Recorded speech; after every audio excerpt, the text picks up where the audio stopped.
ഇന്നത്തെ ചിന്താ വിഷയം താരൻ അല്ലെങ്കിൽ ഡാൻഡ്രഫ് എന്നതിനെ കുറിച്ചാണ്. അതായത് നമ്മുടെ തലയിലെ സ്കാൽപ്പ് എന്ന ഭാഗം, അതായത് തലയിലെ സ്കിന്നിന്റെ ഭാഗത്തുനിന്ന് ഇങ്ങനെ സ്കിന്ന് പൊഴിഞ്ഞ് പൊഴിഞ്ഞ് ചൊറിച്ചിലും അസഹനീയമായ ചൊറിച്ചിലും അതിനോടൊപ്പം തലമുടി പൊഴിഞ്ഞു പോകുന്ന അവസ്ഥയിലോട്ട് മാറുന്നു. ഈ ഫ്ലേക്സ് മാറുന്നതിന് വേണ്ടി, ഈ ഡാൻഡ്രഫ് മാറുന്നതിന് വേണ്ടി നമുക്ക് ഉപയോഗിക്കാവുന്നത് കീറ്റോകോണസോൾ അടങ്ങിയ ഡാൻ ക്ലിയർ എന്ന ഒരു ഷാമ്പു ഉപയോഗിക്കാം.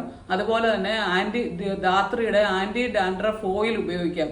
ഇത് തേച്ച് കഴുകി കുളിക്കുന്നതിന് മുമ്പ് തേച്ച് കഴുകി വെറ്റായിട്ട്, തലമുടി വെറ്റായിട്ട് ഷാമ്പു ഇടുക, നല്ലതുപോലെ തേച്ച് പിടിപ്പിക്കുക, 5 മിനിറ്റ് വെയിറ്റ് ചെയ്യുക, നല്ലപോലെ കഴുകി കളയുക. അങ്ങനെ പല പ്രാവശ്യം ചെയ്യുന്നതോടുകൂടി ഈ ഡാൻഡ്രഫ് അകന്ന് കിട്ടുന്നു.